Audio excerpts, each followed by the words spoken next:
तर माझ्या पतीला अडकवण्यात आलं असं मंजली कराड यांनी म्हटलेलं आहे। माझ्या पतीवरती अन्याय झाला असं देखील मंजली कराड यांनी म्हटलंय।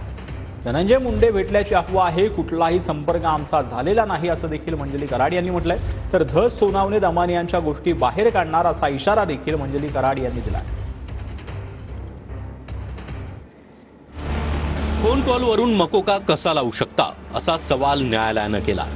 लोकांच्या चुकीच्या मागणीमुळे माझे पती वाल्मिक कराडला अडकवण्यात आल्याचा आरोप मंजली कराड यांनी केलाय। फक्त एका फोन कॉलवर तुम्ही 307 कसं काय मागू शकता? फक्त एका स्टंटमुळे, लोकांच्या मागणीमुळे, चुकीच्या मागणीमुळे जर आज तुम्ही माझ्या माणसाला अडकवलं, ते बरोबर अडकवलेलंच आहे। माझ्या पतीवर अन्याय झाला, मला न्याय कोण देणार? जरांगेंकडे मी न्याय मागते असं वाल्मिक कराडच्या पत्नी मंजली कराड यांनी म्हटलंय। मराठा आणि वंजारी बांधवांना विनंती, मला न्याय मिळावा अशी मागणी देखील त्यांनी केली आहे। आज माझ्या नवऱ्यावर सुद्धा अन्याय झालेला आहे। मी सुद्धा एका समाजाचे घटक आहे, मी सुद्धा एक माय बहीण आहे, मी सुद्धा एक महिला आहे। तर आज महिला म्हणून मी माझ्या नवऱ्यासाठी न्याय मागते। मला न्याय कोण देणार आहे? मी आज जरांगेकडेच न्याय मागते माझा। धनंजय मुंडे आमच्या घरी आले नाहीत, आमचा त्यांच्याशी कुठलाही संपर्क झालेला नसल्याचं मंजली कराड यांनी स्पष्ट केलंय। नाही, ही अफवा आहे।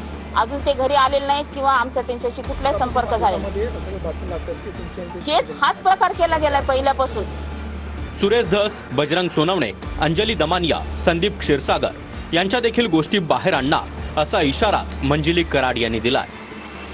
आज सुरेश धस असतील, संदीप सोळंके, संदीप क्षीरसागर असतील, बजरंग सोनवणे असतील, ह्यांच्या सुद्धा अंजली दमानिया असतील, ह्यांच्या सुद्धा काही गोष्टी मी स्वतः तुमच्या समोर आणीन। वाल्मिक कराडचा उपयोग करून घेतला, निवडणूक जिंकून येण्यासाठी पोळी भाजून घेतली असं वक्तव्य करताना मंजली कराड यांचा रोख आमदार सुरेश धस यांच्याकडे होता।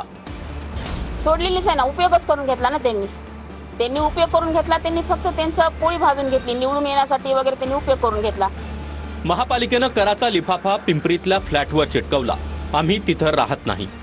फ्लॅट घेणं बेकायदेशीर आहे का? पूर्णपणे कायदेशीररित्या फ्लॅट घेतलाय असं स्पष्टीकरण वाल्मिक कराडच्या पत्नी मंजली कराड यांनी पिंपरीतील कोटींच्या फ्लॅटवर दिलंय। मी त्या फ्लॅटमध्ये राहत नाही, मी तिथं राहायला जात नाही। त्याच्यामुळे त्यांचा जो आता नगरपालिकेचा कर असतो ना, ते कर रिसीव्ह करायला तिथं कोण नाही, त्यांनी बातमी ती कराचा जो लिफाफा आहे तो त्यांनी त्या दारात चिटकवला।